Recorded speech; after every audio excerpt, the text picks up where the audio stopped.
Bonjour à tous, bienvenue sur l'invité politique qui reçoit aujourd'hui le docteur Omar Mariko qui n'est plus à présenter. Nous l'avons déjà reçu ici, vous l'avez vu ailleurs. Et donc il a un séjour à Paris et il nous a fait l'honneur de venir sur le plateau de RP Média pour répondre à nos questions. Bonjour docteur Omar Mariko. Bonjour. Comment allez-vous? Bien. Vous avez eu les visas et on vous a pas refoulé à la frontière? Non. J'ai eu un séjour, un visa pour 1 an qui termine en janvier 2017. Maintenant, j'ai la possibilité de renouveler. J'espère pour vous que vous allez pouvoir renouveler parce que sinon, si toutefois vous vous retrouvez ici, le Mali est en train, ce qui se dit, en train de faciliter les conditions pour qu'on vous rapatrie manu militaire. Ça ne risque pas d'arriver à un député, surtout parce que je ne pourrais même pas venir en ce moment-là si je ne l'ai pas. Puisque le contrôle de visa est très très strict à l'aéroport de Bamako. Voilà, donc si vous n'avez pas de visa, vous n'embarquez même pas. Bon, ça c'était la mise en bouche, donc on va attaquer avec les questions les plus importantes concernant le Mali, puisqu'on est là pour parler du Mali. Vous étiez dans la mouvance présidentielle jusqu'il y a quelques mois, et vous êtes parti de la mouvance présidentielle avec un certain ADP Maliba. Comment je vous ai reçu il y a quelques mois ici, rien ne laissait présager que vous allez rompre vos relations. Bon enfant avec la mouvance présidentielle. Aujourd'hui, comment on peut expliquer votre départ de la mouvance présidentielle? Je pensais qu'avec tous les points que j'ai distribués, que vous m'avez fait distribuer aux acteurs politiques, c'était une indication majeure comme quoi ça n'allait pas beaucoup. Mais c'est vrai qu'il s'agissait d'une mouvance. Il y a une mouvance qui a porté Ibrahim Boubacar Keïta au pouvoir. Cette mouvance, nous l'avons rejoint au 2e tour des élections présidentielles quant à ADP Maliba, et ils avaient même renoncé à leur candidature pour être avec IBK carrément. Nous, ce n'était pas le cas. Donc, le choix s'est imposé à nous compte tenu de beaucoup de facteurs que j'avais évoqués à un moment donné. Et nous avons essayé, dans cette mouvance-là, de dessiner de faire une contribution pour ce qui doit être pour nous la rupture avec l'ancienne pratique. Et d'amorcer donc le changement que IBK a promis, que nous tous, candidats à l'élection présidentielle, nous avions promis au peuple malien. Mais sachant bien que nous ne sommes pas au pouvoir, que c'est l'autre qui est au pouvoir, et si nous devons l'accompagner dans une dynamique de changement, il faut bien qu'on s'entende sur une plateforme. Bon, pendant tous les 3 ans, nous nous sommes battus pour les faire comprendre cela. Et pendant ce combat, ils ont créé ce qu'ils ont appelé la convention de la mouvance présidentielle, dans laquelle convention, tous les partis politiques qui ont aidé IBK au 1er et au 2e tour sont allés, sauf nous, parce que simplement, cette convention de la majorité présidentielle n'avait pas sorti une plateforme convenue entre les différents partis politiques qui ont soutenu Ibrahim Boubacar Keïta. Donc, sur cette entrefaite, le RPM avec lequel nous avons eu beaucoup de rencontres, IBK aussi, on a eu quelques rares rencontres personnellement, et nous avions toujours tiré l'attention sur cet aspect de la question. Et on ne nous a jamais dit carrément qu'il ne voulait pas et qu'il fallait rester derrière simplement les propositions d'Ibrahim Boubacar Keïta. Sinon, on serait parti beaucoup plus tôt. Donc, jusqu'à ce que le 14 mai 2015, nous avons élaboré une proposition convenue entre le RPM et nous. Mais malheureusement, de 14 mai 2015 à 2016, notre départ, le RPM n'a pas réagi. Il n'a réagi que lorsqu'il nous a vus et essayé de tisser d'autres relations avec des partis politiques qui n'aimaient pas trop, même qui étaient dans la mouvance présidentielle. Alors donc finalement, nous avons dit, bon, de qui se moque-t-on? Nous n'avons pas nos convictions dans cette démarche. Mais qui connaît le parcours d'Omar Mariko depuis l'AEM jusqu'à la création du parti Sadi et même vos prises de parole publiques au sein de votre chaîne de radio Kaira, etc. Est-ce qu'il n'y a pas un peu une naïveté derrière votre attitude d'intégrer la mouvance présidentielle en voulant espérer quelque chose, sachant que Ibeka lui-même, connaissant son parcours, il a toujours été là, le Mali est le reflet de ce qu'eux ont fait depuis 3 décennies. Celui qui conclurait à cette naïveté ne connaît pas suffisamment Omar Mariko. Non, j'ai dit, est-ce que pourrait pas... Non, parce que ce n'est pas une histoire de Omar Mariko. C'est une histoire d'un groupe politique, d'un mouvement politique, d'un parti politique dans lequel chacun apporte sa contribution, sa vision, et c'est des débats contradictoires qu'on mène. Et donc, il arrive des moments donnés, les positions personnelles ne comptent pas. Mais il faut savoir que le parti Sadi n'était pas sa première expérience. La première expérience, nous l'avons fait avec Amadou Touré, de 2002 à 2007. Ça aussi, c'était sur des bases bien claires, mais nous avons vu qu'en fait, il n'y avait aucun respect de tout ça. Et nous avons pris le débat aidant à l'interne, nous avons pris notre indépendance. Dans le cas d'espèce, dans le cas actuel également, c'était des débats. Le Mali venait de très loin. Et nous nous sommes méfiés des sirènes de ceux qui sont dans la politique au Mali, dans une espèce de haute toit que je m'asseye. Et vous suivez bien mon regard. Ceux-ci-là, qui ont choisi d'aller à l'opposition, avaient souhaité voir le Sadi comme un des animateurs de leur groupe, de leur clan. Le Sadi n'est pas à ce niveau-là. Donc, nous avons vu le Mali, ses difficultés, et sa fragilité, son extrême fragilité, qui a en partie dicté notre positionnement. Mais il faut reconnaître que pendant tout ce temps aussi, nos attitudes n'ont pas fondamentalement changé, ce qui a fait que nous avons apporté beaucoup de compréhension dans l'opinion malienne. En tout cas, si ça n'a pas changé de votre point de vue, en tout cas, c'était difficilement compréhensible. Ah oui, mais c'était difficilement vivable pour nous aussi. Tout à l'heure, vous avez parlé de ATT avec qui vous avez eu la même mésaventure. Vous vous êtes alliés et vous vous êtes rendu compte après que ce n'est pas exactement ce que vous voulez, vous êtes parti. À choisir entre ATT et Ibeka aujourd'hui, la question se pose sur les réseaux sociaux, dans les médias. À choisir entre la gestion ATT et la gestion Ibeka aujourd'hui, vous pencherez pour qui? Pour personne. Il n'y a pas de choix à faire entre le mal et le pire. À mon avis, il faut qu'on sorte de ça. Donc il y a le mal et le pire. Non, il faut qu'on sorte de ça. Nous, on espère au bien et à l'excellent. Mais on ne peut pas se confiner dans une histoire de choisir entre le mal et le pire. L'un est considéré comme le pire, certainement pour ceux qui font le choix, l'autre le mal pour ceux qui n'ont pas choisi. Voilà, qui n'ont pas choisi. Donc nous, entre Ibeka n'a été rien d'autre, hélas, je dis bien hélas, que la continuation de l'œuvre de Amadou Touré.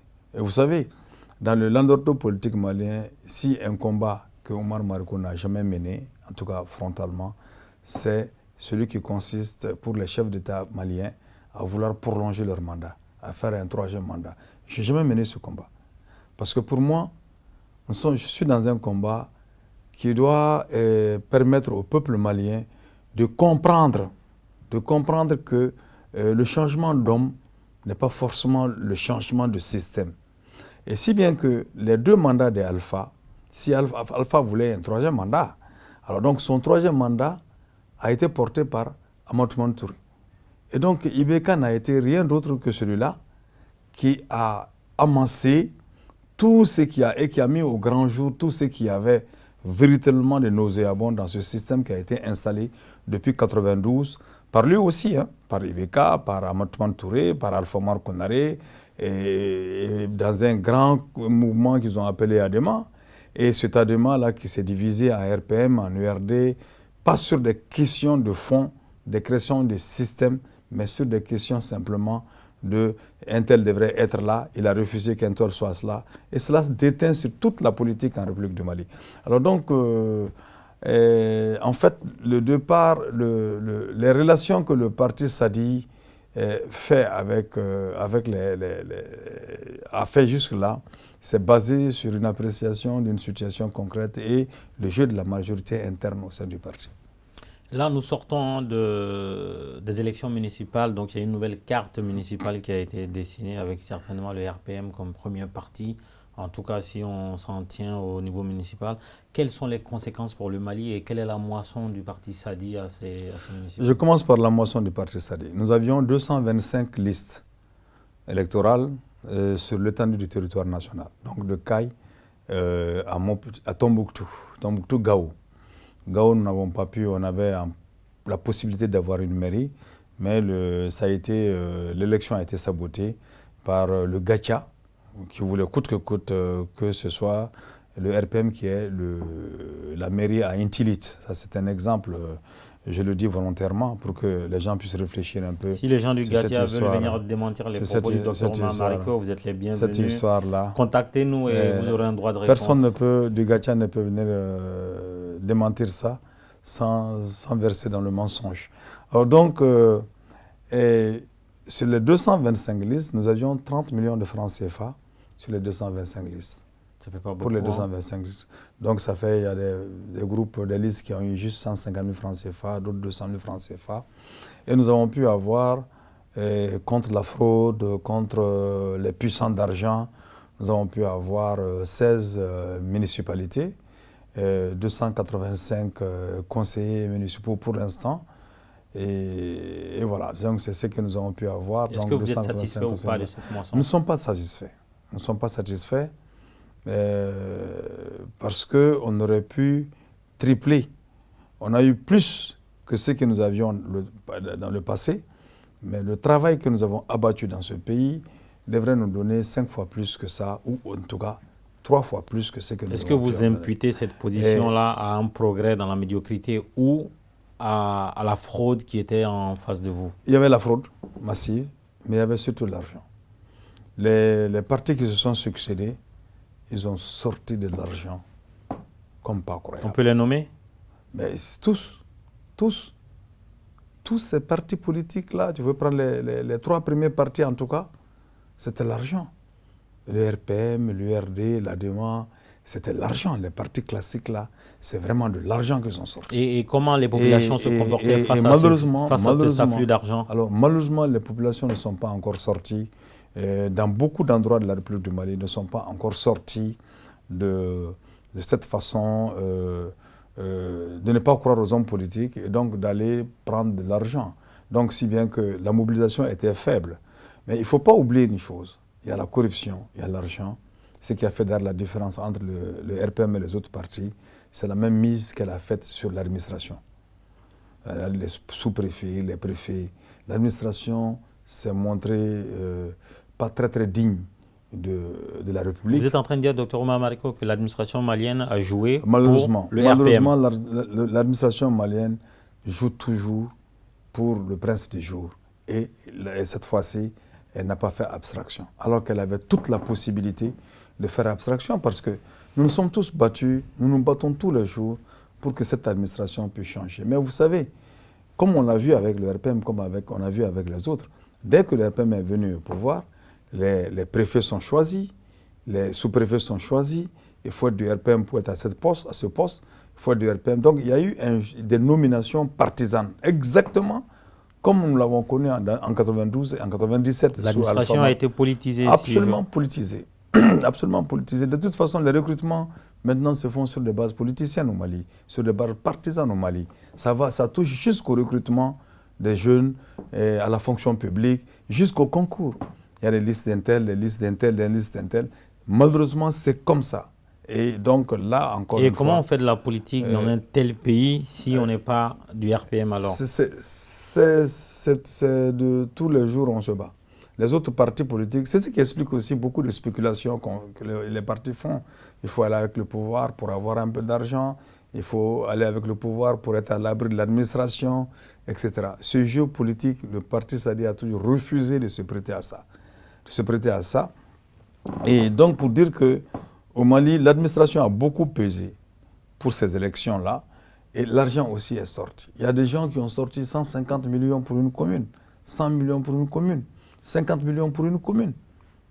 Et l'argent qu'on sort, ce n'est même pas pour les affiches publicitaires, ce n'est pas pour la mobilité sur le terrain, ce n'est pas ça, mais c'est de l'argent qui est sorti pour aller corrompre des chefs de village, pour aller corrompre des imams, pour aller corrompre des jeunes bien vus, des femmes bien vues, des jeunes filles bien vues. C'est comme ça qu'ils ont fait. Et en cela, je dis que la responsabilité d'Ibrahim Boubacar Keïta est entière dans cela. C'est là où je peux dire clairement qu'il a trahi son serment d'apporter le changement au peuple malien, parce que ça veut dire que même ces pratiques-là, lui ayant été élu, pas par son parti, mais par tout le peuple malien, cela aussi était une de ses missions, c'est-à-dire faire en sorte qu'au Mali, il y ait des élections transparentes. C'était à son honneur, mais hélas, là, il a raté le coche. Le mot, il a été dit, Ibrahim Boubacar Keïta a trahi le Mali sur les serments qu'il a prêtés. Il a trahi son serment. Disons même, pour être plus clair, il a trahi l'espoir qu'il a suscité au sein des Maliens, qui voyaient en lui quelqu'un qui allait apporter le changement. Et je dis bien, je précise que cette trahison a touché cet aspect-là, c'est-à-dire organiser des élections transparentes et crédibles. Il aurait pu le faire, il se serait montré comme un homme d'État au-dessus de la mêlée et il serait rentré grandement dans l'histoire parce que la corruption la plus grave pour nos pays, pour notre pays, c'est la corruption politique. Parce que c'est ce qui permet de mettre le pays entre les mains des décideurs médiocres, des véritables spéculateurs qui ne tarderont pas à vendre des pans entiers du pays pour leur appétit personnel. Donc vous avez parlé d'espoir, ce qui nous amène à parler du procès du général Sanogo et de ses co-accusés. Donc on sait que vous avez montré un soutien ostentatoire au général Sanogo. Ça ne date pas d'aujourd'hui, depuis le coup d'État. Vous avez été de ceux qui se sont interposés face à la venue de la CEDEAO. Vous avez été de ceux qui se sont interposés face au dénigrement qui était mené contre le général Sanogo. Enfin, pour revenir juste un peu depuis le début des choses, qu'est-ce qui vous plaît dans le général Sanogo et dans le coup d'État? Mon problème n'est pas Sanogo et le coup d'État. On ne peut pas le nommer autrement. Mon problème n'est pas Sanogo, le problème n'est pas le Sanogo. Mon problème, c'est que j'ai accepté, j'ai adhéré, j'ai appuyé, participé pleinement à ce changement-là. Et ce changement, ce coup d'État n'était rien d'autre que l'aboutissement d'un processus qui a dégénéré par ce qu'ils ont appelé une mutinerie et qui a amené le coup d'État. Ce coup d'État a été salutaire pour le Mali. Je le dis et je le maintiens. Il a été salutaire pour le Mali. S'il n'y avait pas eu ce coup d'État, la rébellion allait prendre Bamako. Contrairement à ce qu'on fait croire, à présent dans l'opinion, j'ai vu Harlem Désir face au Sénat en train de dire que la France a empêché comme on appelle les djihadistes d'avancer sur Bamako et d'aller ailleurs. Mais je dis à M. Harlem Désir qu'il parle des choses qu'il connaît. Ce qu'il dit est absolument faux. Ce n'est pas la France qui a empêché la rébellion de prendre Bamako. Ce n'est pas vrai. Ce n'est pas vrai. Ce qui est vrai. Mais vous savez que même les Maliens pensent que le coup d'État a affaibli le Mali et que la France est venue sauver le Mali. Il y a une catégorie de Maliens qui le pensent. Parce que, vous savez, lorsque François Hollande, qui voulait organiser une entrée, il voulait envoyer l'armée française au Mali, il y a eu chaque fois des manifestations maousses contre. Il suscitait, François Hollande suscitait, avec sa bande, il suscitait, comment on appelle ça, il suscitait des Maliens à se soulever, à faire des marches pour implorer la France, pour demander à ce que la France vienne. Et quand ils faisaient une marche aujourd'hui, 3 ou 4 jours après, nous faisions une marche. Eux, ils mettaient beaucoup d'argent. Et nous, on ne mettait pratiquement pas d'argent.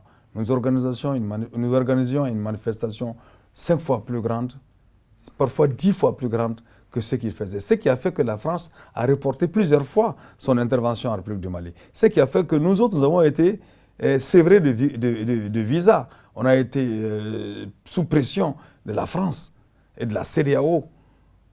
À cause de cela, donc ça veut dire simplement que le coup d'État était populaire. Il était populaire parce que les gens savaient que Amadou Touré, contrairement à toute cette tentative de réécriture de l'histoire, Amadou Touré, toutes les villes importantes du Mali étaient tombées entre les mains de la rébellion. Et ce n'était pas arrêté. Parce que Menaka est tombé, Kidal est tombé, Anefif est tombé, Tessalit, qui contient la plus grande base importante de la République du Mali, était tombé. Jusque dans la région de Ségou, Djabali était tombé. Et à Mopti, Sévaré, À Mopti, il y avait, à quelques kilomètres de Mopti, l'État n'existait pas. Mais de qui se moque-t-on? Lorsque la rébellion, lorsque le coup d'État a eu lieu, c'est en ce moment précis-là que la rébellion a pris Gao. C'est seulement Gao qui a tombé après cela. Mais Tombouctou déjà a été quelque chose d'organisé. Et Gao également, tout le monde savait que même sous ATT, Gao allait tomber. Mais ce qui était plus grave, c'est que ce mouvement de la rébellion n'avait pas comme objectif de prendre Bamako. Ce mouvement de la rébellion avait comme objectif de mettre fin au régime des ATT parce que simplement, il y a une bonne partie de ce mouvement qui reprochait à Matouma Touré d'avoir mis Kidal et le Nord en coupe réglée pour ses appétits. Et les gens de Kidal vont vous le dire le plus clairement possible. Donc vraiment, franchement. Et aujourd'hui, Dieu merci, beaucoup de Maliens pensaient que c'est l'armée française qui va les sauver, qui les a sauvés, etc. Demandez aux Maliens aujourd'hui qu'est-ce qu'ils pensent de cette intervention française. Mais justement, pour revenir au coup d'État, est-ce que finalement, par rapport à l'histoire, ce n'est pas un échec? Parce qu'on ne fait pas un coup d'État pour se retrouver ensuite devant la justice à Sikasso. Est-ce que le CNDR, est-ce qu'il s'en est suivi, n'est pas un échec? Tout est une question. Il y a beaucoup d'œuvres qu'on entreprend dans cette vie, on échoue. Hein. Il y a des coups d'État, des tentatives de coups d'État qui ne réussissent pas. Et vous voyez déjà en Turquie. En Turquie, il y avait une plus grande mobilisation et tout, mais le coup d'État a échoué. Ce coup d'État n'a pas échoué dans la mesure où la rébellion n'a pas pu rentrer, n'a pas pu prendre Bamako. Semer le bordel, excusez-moi l'expression, et pousser ATT à fuir du Mali. Mais c'est l'armée qui a réussi donc à stopper cela en mettant ATT dehors. Alors donc, de ce point de vue-là, le pays a été sauvé. Maintenant, les Sanogo n'étaient pas venus dans le but de prendre le pouvoir et de l'exercer. Il n'a pas donné l'impression d'être venu... Non, il n'était pas venu. Il a dit, sa première déclaration était très claire. Hein. Il a dit clairement, nous sommes venus, nous ne sommes pas venus pour rester au pouvoir. Il a été très clair. Guy Robert avait dit la même chose aussi. Non, mais ce n'est pas la même chose. C'est pas la même chose. Si la communauté internationale n'était pas liguée contre lui, parce que simplement, le coup d'État qui était préparé par la communauté internationale n'était pas Sanogo. Il faut aussi qu'un jour, le voile va être levé. Mais quel était le coup d'État prévu par la communauté internationale? Il y avait un autre coup d'État. Tcheblen Dramé a été très clair sur les antennes de RFI en disant que le coup d'État allait venir, sans Sanogo. Et l'autre avait dit, Djongona aussi avait dit que le Mali n'était pas à l'abri de coup d'État, qu'il y avait un coup d'État. Le coup d'État était tout à fait possible. Hein. Oui, mais il fallait un visage malien pour représenter ce coup d'État. Ça aurait été qui? Exactement. Bon, ça allait être qui? C'est eux qui le savent. Nous savons je sais que vous le savez aussi. Moi, je ne le sais pas. Vous êtes sur RP Média, vous avez le droit de dire tout ce que vous voulez. Non, je ne me réserve pas. Parce que simplement, quand on n'a pas de certitude, il faut se méfier de parler. Le jour où j'aurai la certitude, vous n'aurez même pas à me poser la question. N'est-ce pas? Alors donc... pour revenir donc Sanogo, ce n'était pas pour prendre le pouvoir et l'exercer. C'est la pression internationale et la pression des forces à l'interne du Mali qui ont compris que tout était foutu pour eux parce qu'une nouvelle dynamique venait d'être empruntée en République du Mali. C'est ça qui a fait qu'il y a eu une radicalisation du Chima. Donc tout le temps que Sanogo a fait n'a été rien d'autre que résister à la communauté internationale. D'ailleurs, le coup d'État a eu lieu le 22 mars. Le 6 avril, déjà, Sanogo avait capitulé et il avait tout laissé à la CEDEAO. C'était très clair. Et il y avait un gouvernement de transition. C'est d'ailleurs ce gouvernement de transition qui a fait de lui général. Et ce gouvernement de transition qui a aussi libéré des bérets rouges, etc. Maintenant, pour revenir au procès dont vous avez parlé. Avant le procès, avant d'en arriver au procès, on reproche beaucoup de choses à Sanogo. On lui reproche un charnier à Diagola, on lui reproche d'avoir égorgé des gens, etc. Est-ce que déjà vous êtes d'accord avec ces accusations et malgré ces accusations, vous êtes toujours en soutien à Sanogo? Est-ce que vous pouvez nous éclairer un peu toutes ces accusations? Est-ce que vous en savez? Mais ces accusations-là, pour moi, il faut être très clair. Qu'est-ce qui a entraîné cet affrontement entre militaires? C'est ça le fond, la question. Qu'est-ce qui a entraîné cet affrontement? Vous êtes là pour nous le dire. Maintenant, qu'est-ce qui... le charnier Diago, vous avez vu que l'expertise ils ont été contraints. La justice a été contrainte. de reporter comment on appelle ça, le procès pour essayer d'aller revoir la copie par rapport à cette histoire de charnier. Il y a eu des corps qui ont été effectivement déterrés à Diago, donc il faut qu'ils aillent revoir encore, parce que tout ce qu'ils avaient dit était absolument faux. Maintenant, laissons ça à l'expertise. Maintenant, pour revenir à cette histoire de jugement de Sanogo, s'il y avait du droit en République du Mali, Sanogo ne serait pas resté aussi longtemps que ça en prison et ne serait pas traduit devant la justice. Dans le pire des cas, c'était ceux qui ont commencé l'attaque qui devraient être là. Vous savez ce qui s'est passé le 30 avril, il faut qu'on soit clair là-dessus, je suis témoin au procès. Mais ce que je peux dire, c'est ce que j'ai l'habitude de dire, ce que je vais dire ici, sur le plateau. Le 30 avril, ce sont des hommes politiques du Mali qui appartenaient à un certain front pour la démocratie pour la restauration de la démocratie. FDR. FDR. Tchéblin Dramé en sait beaucoup. Ce sont ces hommes politiques-là qui se sont organisés, qui sont allés entreprendre des militaires, une partie des Bérets Rouges, qui sont allés entreprendre des élèves et étudiants du Mali pour créer un soulèvement populaire, soulèvement qui devrait être couplé par une instruction militaire pour aller, soi-disant, mettre fin aux militaires de Kati. Ce n'était pas pour prendre le pouvoir, puisqu'ils n'avaient pas le pouvoir.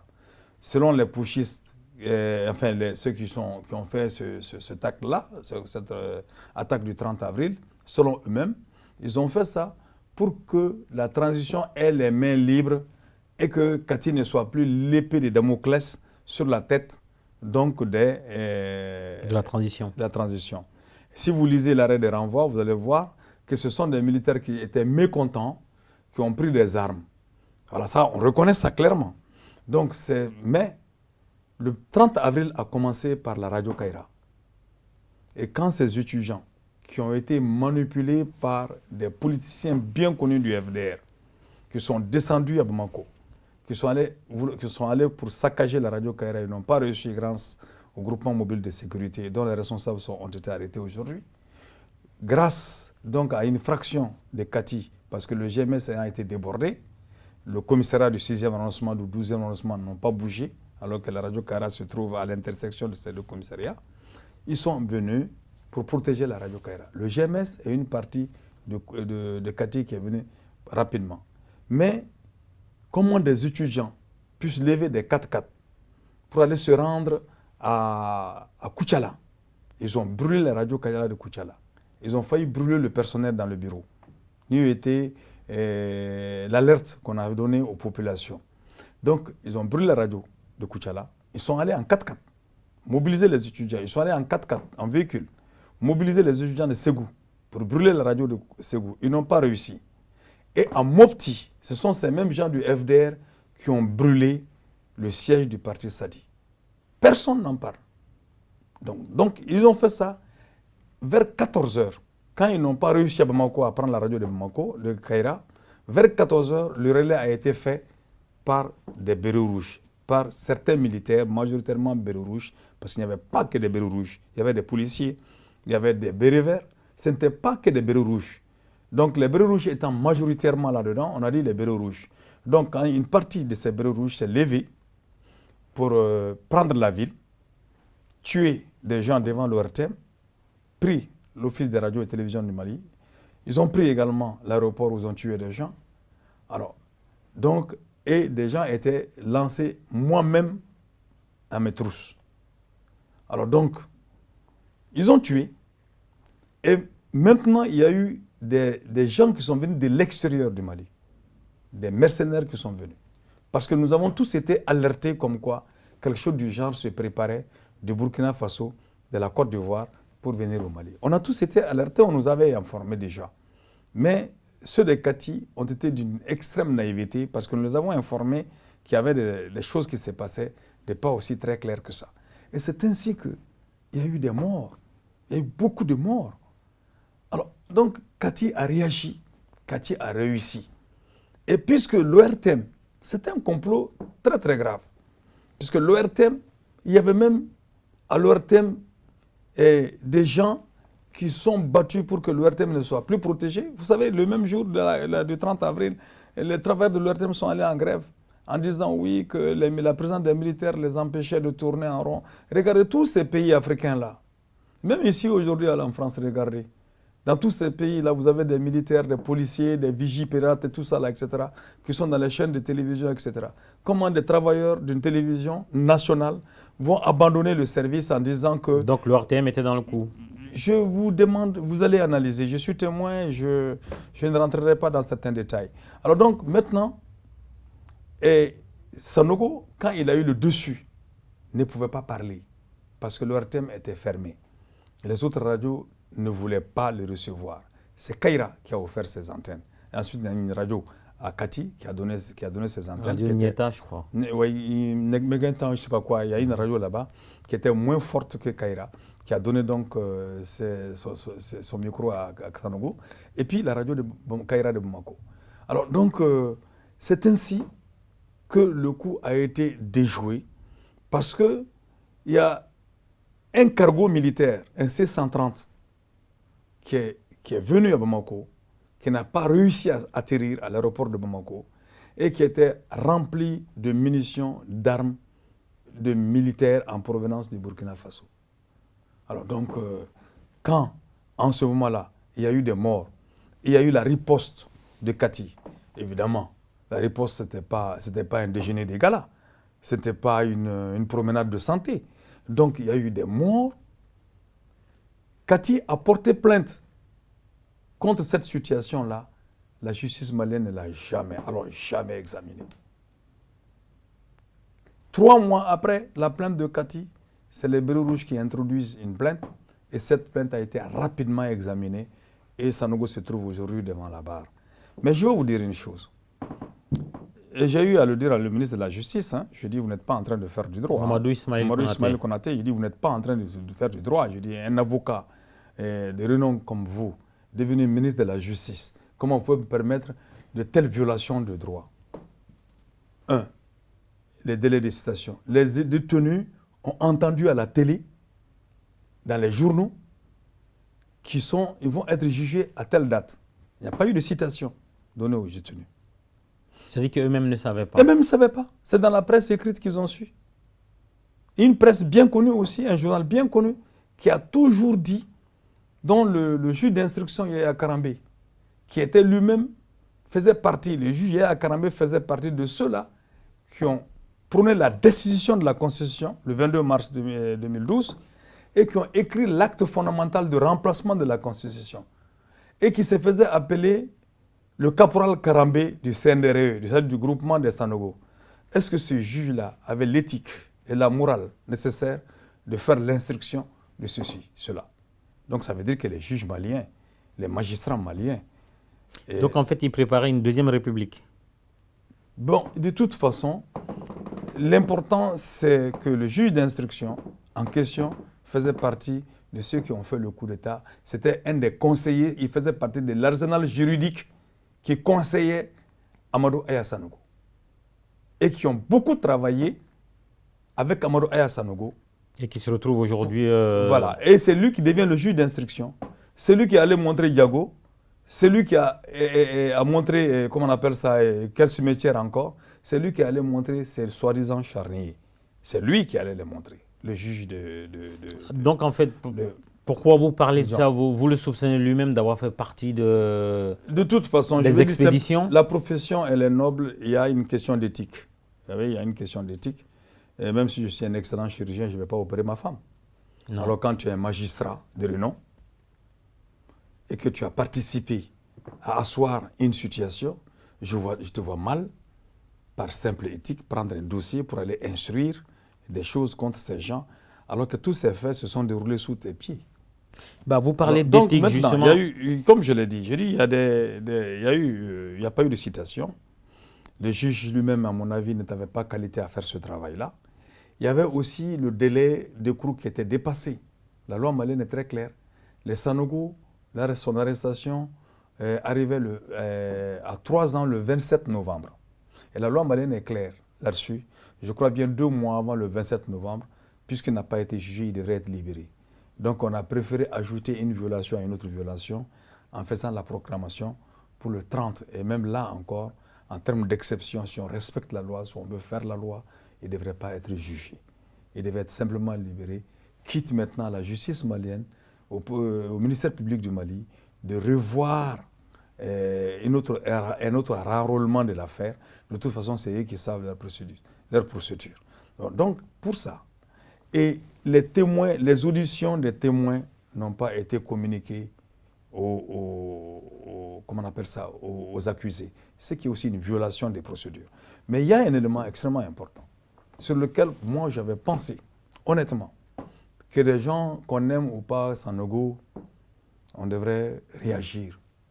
C'est quand on a appris que c'est l'ambassade des États-Unis qui a été saisie par le juge d'instruction en dehors de toute procédure judiciaire pour que l'ambassade des États-Unis fasse appel à des experts pour faire l'analyse des tests d'ADN à ceux qui ont été déterrés à Diago, et que l'ambassade des États-Unis aussi fasse appel au FBI.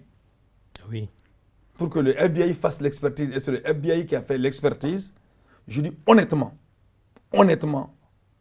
un Malien digne de ce nom, de grande culture, doit avoir un choc d'orgueil par rapport à ce qu'on fait de son pays. Et tout ça dans une violation parfaite de toute la procédure. Ça, ce n'est pas une histoire de Sanogo, que l'on vienne, une question de telle importance, que l'on aille confier ça à une ambassade. La question, c'est est-ce que des Maliens savent faire des tests ADN? Ce n'est pas ça la question.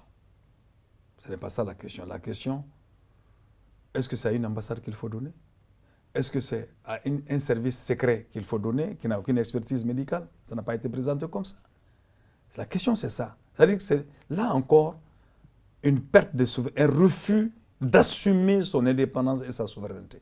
Cela, à mon avis, un auto-assujettissement. D'une part. D'autre part, c'est que la loi est très claire là-dessus. Ils ont fait ça en catimini. C'est ce qui devait révolter davantage les gens. Mais pourquoi les États-Unis? C'est ce qui a fait révolter les gens. L'école de médecine du Mali est en relation avec la faculté de médecine de Marseille. Les hôpitaux maliens, les laboratoires maliens, personne n'a été consulté à la matière. Ce que nous avons appris dans les coulisses des gens de droit, c'est qu'à la matière, quand on fait un jugement pour donner l'expertise à un pays étranger, les nationaux sont là-dedans. Les nationaux sont dedans. Et là, dans ce cas, c'était... Rien, tout a été mis de côté. Donc, on a compris aisément qu'en réalité, ces poursuites, ces sous-jats, les autorités... Que risque Sanogo dans ce procès? Qu'est-ce qu'il peut risquer? Il y a un chemin qui a été établi, que nous avons déjoué à Sikasso. Le chemin, c'était de dire, vous reconnaissez que vous avez fait ci, vous avez fait ça. Vous, on va donc condamner ceci, on va donc condamner cela, on va libérer certains, et maintenant le reste, le président va user de son pouvoir de magnanime pour pouvoir les faire libérer, leur accorder une grâce. Est-ce que ça, vraiment, des gens qui pensent qu'ils ont raison doivent agir comme ça? Qui pensent qu'ils vont faire parler du droit doivent agir comme ça? C'est une question, cette question est une question d'État. C'est une question de, si vous voulez, éminemment politique qui pose la problématique même de la souveraineté de notre pays, à mon avis. Ibrahim Boubacar Keïta, là aussi, il a lâché, il a raté le coche.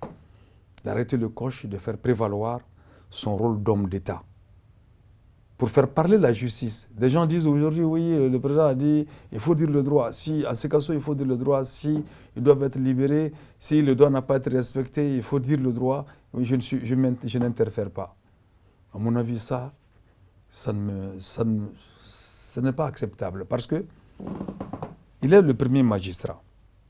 Il dirige le Conseil supérieur de la magistrature, qui n'interfère pas le droit, je le comprends, mais il doit veiller sur la bonne distribution de la justice. C'est ça son rôle. Dans ce cas-là, dans ce cas précis-là, si il dit qu'il est attaché à la loi, qu'il est attaché au droit, il devrait depuis longtemps faire respecter la loi, de telle sorte que Sanogo devrait être libéré depuis parce que les procédures n'ont pas été respectées. Alors donc, simplement, il se place entre deux chaises. Il veut faire la politique, il veut faire le droit. On ne sait pas de quel côté il se situe. Mais je crois que le pays a évolué comme ça depuis Alpha Omar Konaré. Cette ambiguïté est là. Et vous savez, les gens n'aiment pas que je fasse toujours ces références-là. Mais excusez-moi, moi je fais ces références-là parce que nous avons fait un soulèvement en 1991 qui a conduit qui a permis à Alpha de venir au pouvoir en 92. La démocratie au Mali n'a pas été un décret. Ça n'a pas été il n'y a pas de père à la démocratie malienne. Le père de la démocratie malienne, ce sont ces Maliens, ces jeunes étudiants, ce sont ces travailleurs qui sont sortis, qui ont affronté le régime de Moussa Traoré. Et nous avons enterré 208 personnes et 712 personnes ont été blessées. Donc moi, je ne peux pas perdre le fil conducteur de cette démocratie et m'asseoir pour accuser tel ou tel individu, alors que c'est une chaîne qui a été mise sur place, et depuis 1992. Et c'est pour cette raison que je dis, nous avons toujours évolué dans cette ambiguïté, et quand je vois ces gens parler de crier à l'impunité aujourd'hui, la question est de savoir, l'impunité se situe à quel niveau? À quel niveau? Quand des gens qui ont détourné des milliards en 1992, des gens, vous parlez de qui? Des gens, je parle sous le régime d'Alpha. On a parlé d'une vingtaine de milliardaires au Mali. Quand des gens étaient impliqués dans la drogue, à tous les niveaux, quand les gens poussaient à prendre des otages et à vendre des otages, à détourner l'argent, on parle d'impunité par rapport à quoi? Ce serait mieux qu'à la place des gens, vous mettez des noms. Sinon, on va nous dire Omar Mariko, il parle dans le vent. Je parle de tous ces présidents-là. Je parle de Alpha, je parle de ATT. Qui faisait du business de la misère sur des otages. Alpha, je parle de ATT, je parle de Ibrahim Bokar Keïta. J'ai répondu à Tcheblen Dramé sur la question une fois. Il a osé dire publiquement, me poser publiquement la question de savoir. Et j'ai dit que ma famille d'abord n'a pas commencé par Ibeka. Je dis Ibeka n'est pas le seul à avoir fait la politique Ma famille d'abord. Il a dit, mais de donner le nom d'un président de la République qui a fait ça, en dehors de Ibeka. Je dis, je commence par Alpha Omar Konaré. Je dis, je commence par Alpha Omar Konaré. De grâce que les gens acceptent que l'on fasse l'histoire, quoi. Qu'on dise les choses, elles se passent. Je le dis sans méchanceté. Je le dis sans haine. Mais je dis simplement, mon pays se trouve dans une situation telle qu'on doit dire les choses et chacun doit faire un examen de conscience à son niveau. Donc, j'ai dit publiquement à Tcheblé, je donne deux exemples. Il y a eu des enfants, des jeunes Maliens qui ont passé au concours de Prytanée militaire, de l'EMIA plutôt. Ils ont fait le Prytanée, ils ont passé au concours de l'EMIA. Ils devaient aller à l'EMIA. Il y avait deux choix. Ou on les accepte d'aller à l'EMIA, ou on permet à ceux qu'ils aillent dans une école supérieure. Mais voilà que tout de suite, on refuse de les envoyer à l'EMIA, qui était leur choix, en disant qu'il n'y avait pas de moyens pour pouvoir assurer leur formation. Au même mois, la même année, le même mois, voilà qu'on organise un centre d'instruction spécial pour le fils d'Alpha Omar Konaré, qui devient officier.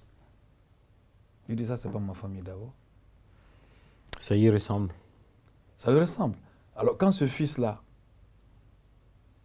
lieutenant de son pays, a des bus de transport dans une société minière,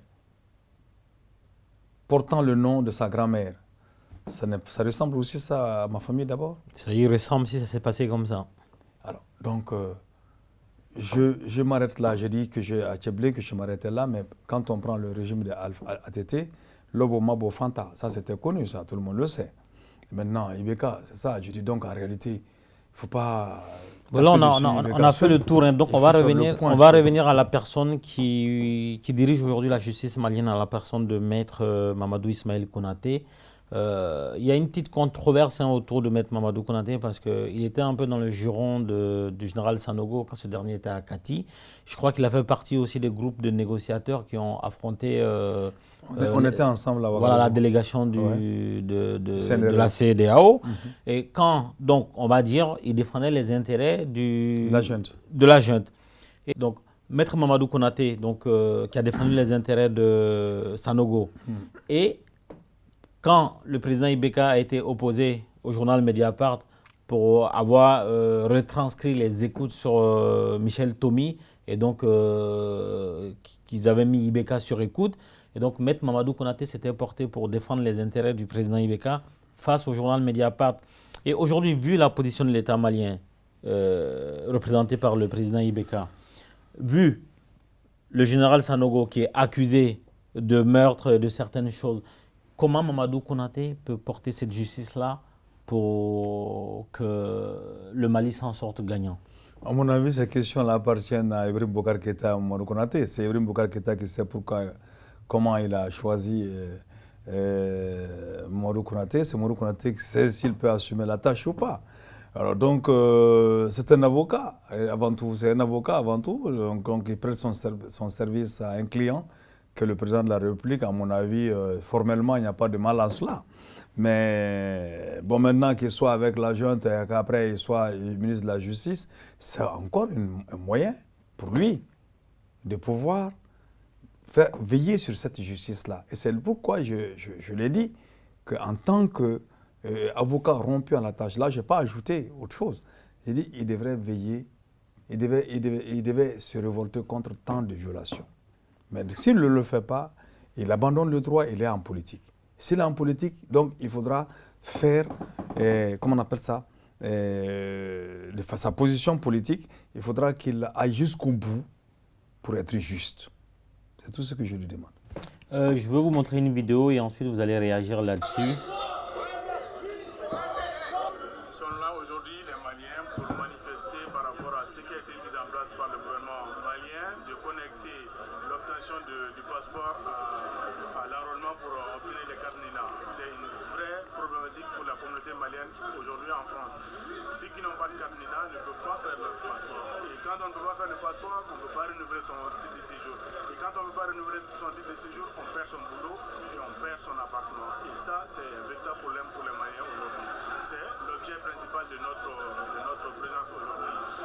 Quelle est notre attente? C'est que les autorités maliennes vraiment pensent à la situation des Maliens en France, de dire que les Maliens puissent vraiment obtenir leur passeport sans vraiment faire la démarche pour avoir la carte NINA. Parce que la carte NINA, on n'arrive pas à l'avoir. Moi-même, personnellement, j'ai perdu 2 journées pour avoir une carte NINA.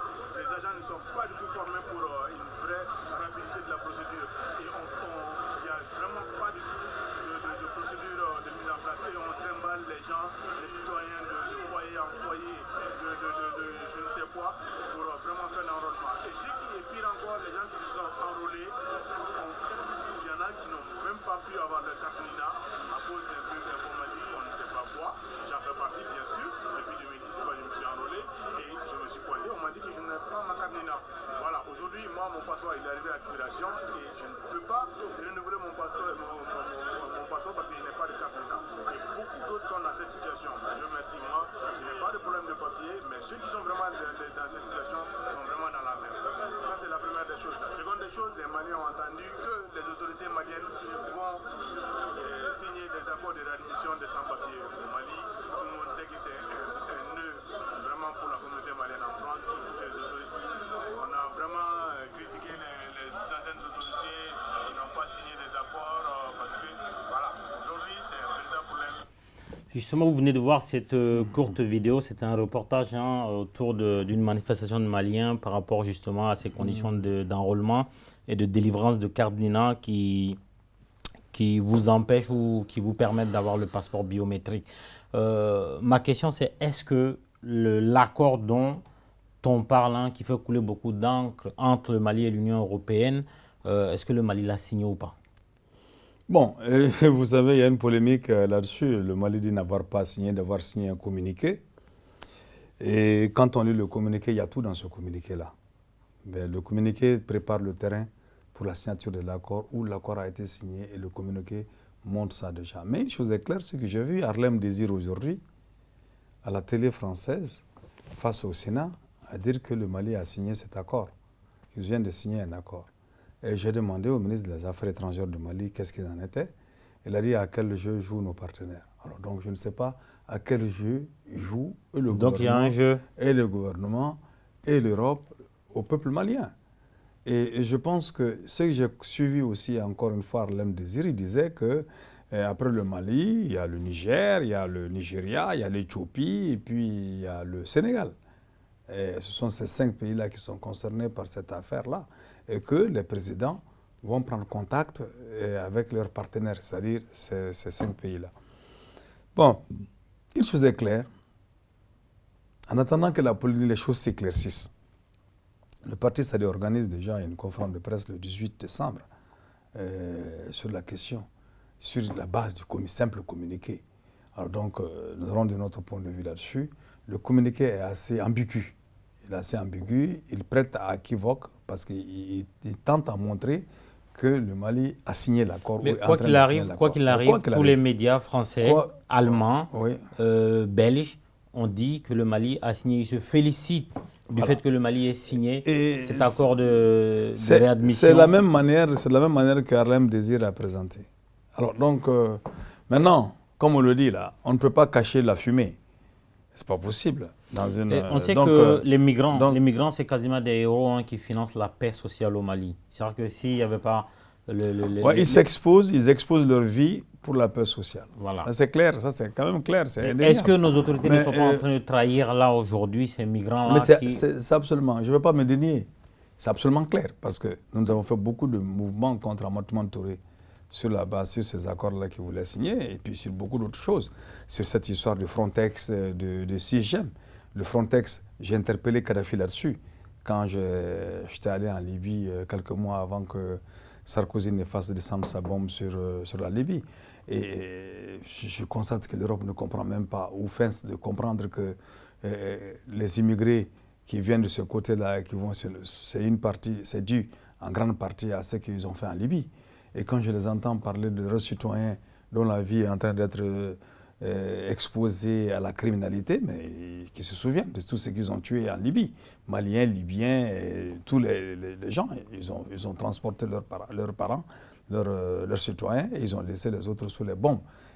Ils ont organisé aussi, l'Europe a organisé aussi l'arrivée de certains de nos citoyens en Italie, par l'Italie, pour simplement leur faire échapper aux attaques. Certains sont venus de ce côté-là. Et ces gens se promènent aujourd'hui en Allemagne avec des papiers, ils sont interdits de travailler.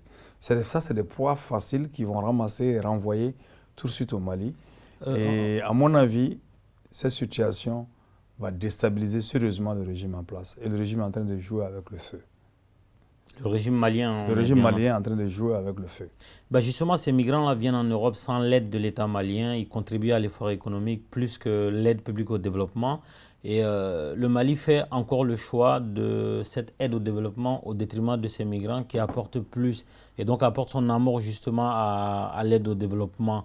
Est-ce que les autorités maliennes sont légitimes pour décider du sort des migrants, sachant que ces gens partent du Mali parce qu'il n'y a pas de perspective.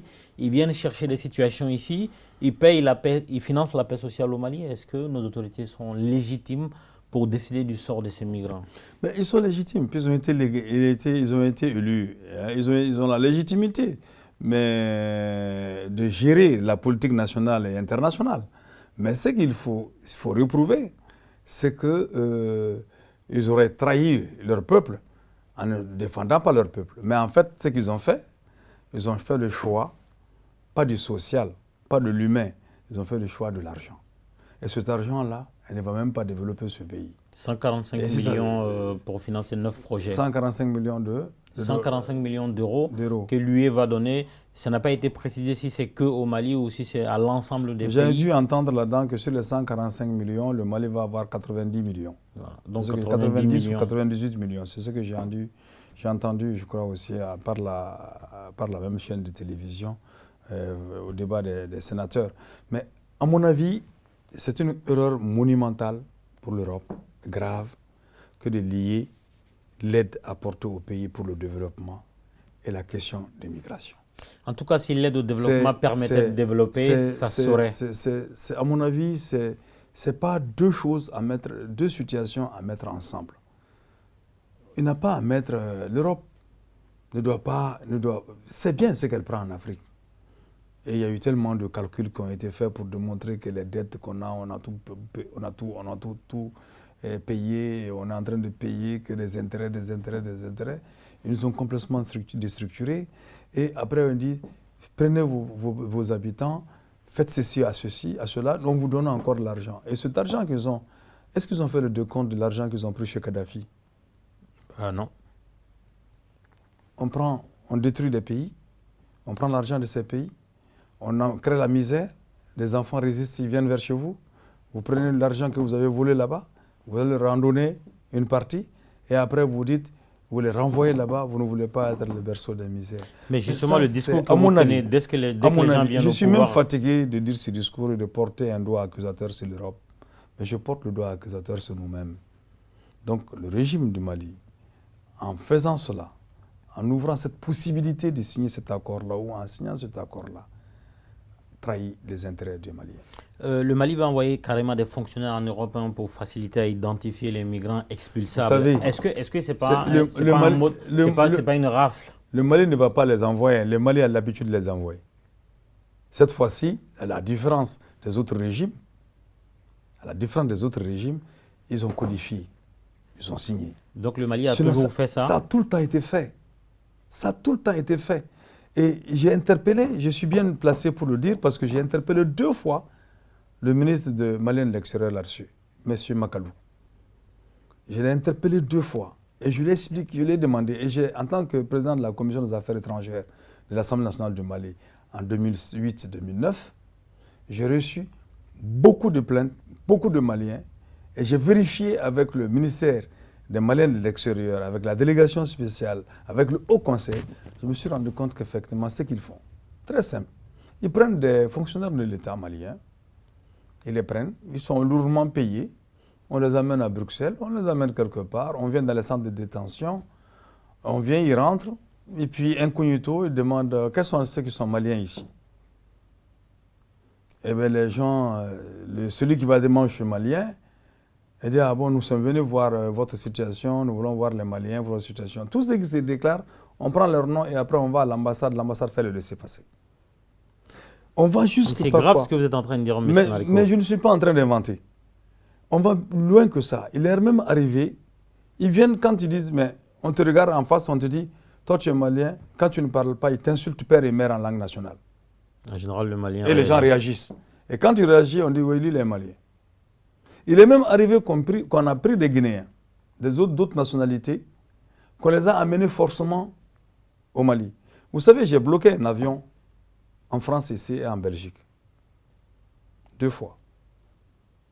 Et les Maliens de l'immigration qui m'entendent le savent. Une fois la Air France et une fois la Sabena. Il y avait des Maliens qui étaient attachés là-dedans. Il y avait un Malien qui était, je ne sais pas, en tout cas c'était un Africain qui était attaché. Je ne sais pas s'il était malien ou pas.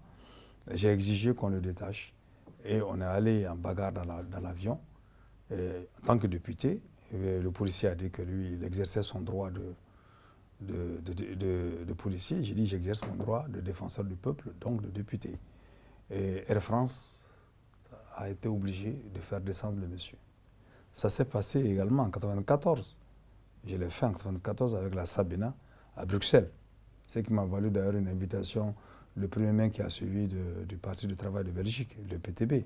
Alors donc, pour dire que cette situation était courante, mais malgré tout, le président Matoumane Touré a capitulé et n'a pas signé. Alors si IBK auréolé de 77% des Maliens qui l'ont porté au président de la République se permet de signer des accords de cette nature-là, c'est grave. Alors donc, on n'a plus beaucoup de temps. Le sommet France-Afrique, qu'est-ce que ça vous inspire? On voit que tous les Maliens sont contents, tout le monde veut y participer. Ça se passe à Bamako, près de chez vous. Quelle analyse vous faites de ce sommet africain et quelles sont vos attentes? Très rapidement. Déjà, vous savez qu'il y a eu un choc à Bamako, c'est qu'on a chassé les commerçants, on a cassé leurs kiosques sous prétexte de propriété de la ville, mais en fait pour le sommet France-Afrique. Et vous allez voir ces endroits qui ont été vidés. Et après le sommet France-Afrique... qui dure 2 jours, je le rappelle. Après le sommet France-Afrique, vous allez voir, il y a des belles kiosques, des beaux kiosques qui vont certainement apparaître là-bas, qui ne vont pas appartenir à ces gens-là qui ont trimé, qui ont payé leurs impôts, qui ont tout payé. Moi, je les ai soutenus. Mais voilà, mais aux élections municipales, on a vu qu'ils aussi n'ont pas bougé. Ils n'ont pas bougé. Donc, le sommet France-Afrique, franchement... j'ai entendu quelque chose d'assez extraordinaire. J'ai entendu le grand cadre d'État, dit que c'est la renaissance du Mali. Qui a dit ça? Que c'est la renaissance, le sommet France-Afrique. Mais qui a dit ça? C'est la renaissance du Mali. Ça a été dit à Koulouba, je crois que c'est un des organisateurs du sommet, celui qui distribue la parole, qui dit que c'est la renaissance du Mali. J'ai dit, mais est-ce qu'ils savent ce qu'ils disent? La renaissance du Mali. On va leur poser la question. Il y a une initiative qui est née au Mali. S'il y a quelque chose à saluer dans ce folklore négatif, c'est un site web qui permet de suivre en temps réel les réalisations du président de la République par rapport à ses promesses de campagne. Le site s'appelle kouloubamed.com. Est-ce que vous avez entendu parler de ce site? Juste hier soir, vers 1h du matin, il y a un Malien qui me l'a montré. J'ai trouvé ça fabuleux, j'ai trouvé ça très intéressant. Et parce que je vois qu'il y a un effort de réflexion tout à fait objectif sur la base de ce qui a été dit, de ce qui a été fait. Et à mon avis, je trouve que c'est très intéressant. Mais je n'ai pas fouillé le site. Mais ce qu'il m'a montré, les 4 tableaux, les 4 cercles qu'il m'a montré là, je crois que c'est 4 cercles bleus, machin, etc. Oui, en fait, les 4 cercles, ça représente la partie des promesses tenues. Donc là, on est à 6% aujourd'hui. Les promesses brisées, nous sommes à 18%. Les promesses en cours, ça veut dire que malgré tout, il a entamé certaines choses, on est à 14%. Et les promesses qui sont en attente, c'est-à-dire qui n'ont pas encore été touchées, dont on ne parle pas, c'est quand même 62%. Oui, il y a aussi ce qu'il faut ajouter, c'est les attentes. C'est ça les attentes, 62%. Non, c'est les promesses en attente, vous avez dit. Il y a des attentes, c'est-à-dire, il y a des gens qui ont tellement adulé Ibeka, qui, en dehors de ces promesses, avaient certaines attentes. Donc, c'est très intéressant de savoir ça, et ça demande certainement peut-être un micro-trottoir ou en tout cas d'autres types d'investigations qui ne sont pas simplement forcément chiffrés. François Hollande a annoncé qu'il ne se présenterait pas à la primaire de la gauche, donc à la présidentielle à venir dans 5 mois. En règle générale, le président Ibeka copie beaucoup sur Hollande. Est-ce que vous pensez ou est-ce que vous espérez que le président Hollande que le président Ibeka emboîte le pas au président Hollande en déclarant lui aussi qu'il ne serait pas candidat en 2018? Tant mieux si François Hollande a pu faire ça, c'est tant mieux. C'est bien heureux le peuple français, parce que ce monsieur, franchement, quelle catastrophe pour l'Afrique et pour la France. Et donc, que ça n'aille comme ça, c'est bien. Mais je ne suis pas sûr que le prince demandé va avoir cette humilité de François Hollande, humilité entre guillemets, cette attitude raisonnable, qu'on pourrait l'appeler, de François Hollande. Et je ne suis pas sûr que le Mandinka, tel que je le connais, qui aime tant leurs honneurs, qui a un ego plus grand que Koulouba, va accepter faire cela. Et pourtant, il doit savoir... Qui vous désignez par Mandinka? Il va savoir, Ibrahim Boubacar Keïta, il va savoir, à mon avis vraiment, et il doit savoir que ça ne va pas.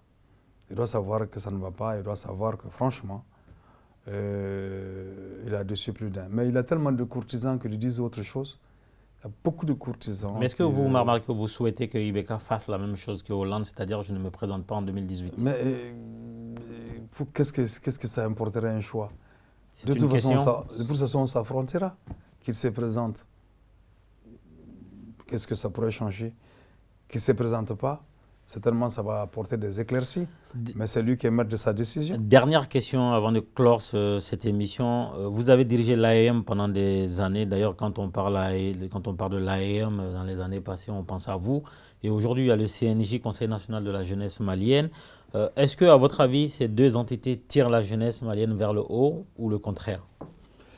L'AEM, ça fait quand même 25 ans ou 26 ans maintenant. Oui, mais donc, ne m'interpellez pas par rapport à ça. Non, je ne vous interpelle pas, je vous demande votre analyse en tant qu'observateur. L'AEM, à mon avis, il y a 10 ans déjà, non, il y a 15 ans déjà, j'avais dit à un certain anniversaire de l'AEM que je n'étais pas fier de l'AEM.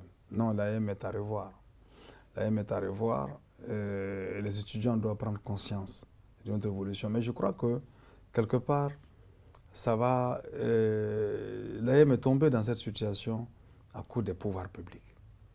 Des pouvoirs publics. De ATT à Ibeka, on a vu comment les choix des gens de l'AEM sont faits. Les politiciens font une injonction terrible avec l'argent, avec la répression. Si c'était que l'argent, je sais que les étudiants allaient s'en sortir. Mais avec la répression, jusqu'à des morts d'hommes. On a vu Amaroun Traoré qui avait des bérets rouges civils à sa disposition, dont il pouvait disposer à tout moment. Il a blessé des gens, il a tué des gens, et curieusement, c'est lui qui porte plainte contre des gens. Et voilà. Et donc, le CNJ, c'est une structure politique. À mon avis, le CNJ est inutile. Que les jeunes m'en excusent, hein, il devait être dans des partis politiques ou dans d'autres structures. Et pourquoi créer comment on appelle ça, un truc de jeunesse dirigé par l'État? Moi, je ne comprends pas vraiment cela. Ce n'est pas des structures qui vont tirer la jeunesse vers le haut.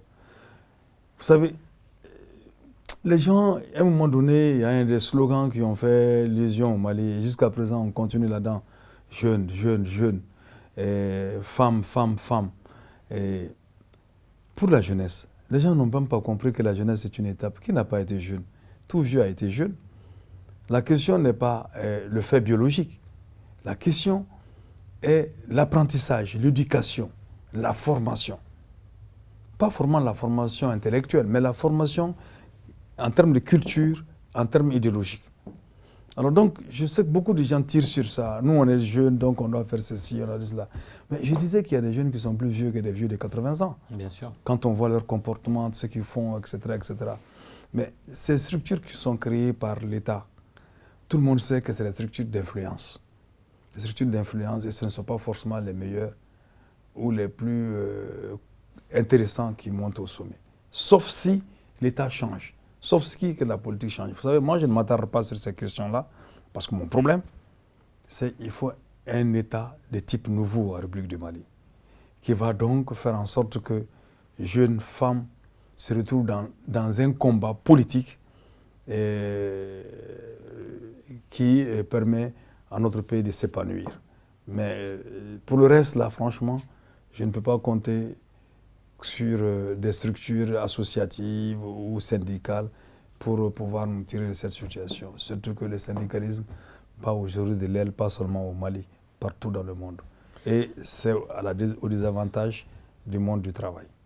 En tout cas, hein, que ce soit au Mali ou un peu partout en Afrique, hein, l'espérance de vie, en tout cas au Mali, est de 55 ans et il y a des jeunes qui ont 45 ans au Mali. Donc, je vous laisse analyser. Donc, c'était le dernier mot du docteur Oumar Mariko qui est en séjour à Paris, qui a fait le détour hein, sur le plateau de l'invité politique pour venir nous parler du Mali, de nous apporter son analyse des événements qui concernent le Mali. Donc, merci M. Mariko d'être venu chez nous. Merci beaucoup. Merci à nos spectateurs. Donc, je rappelle, hein, c'est le Labo 6 de la MIE qui nous donne ce cadre magnifique qui nous permet de réaliser cette émission. Donc, au contrôle, il y a Antoine Kouré qui est à la régie, Babadem qui est au live tweet. Et donc, je remercie infiniment nos spectateurs de continuer à nous suivre. Et à très bientôt sur RP Média et l'invité politique.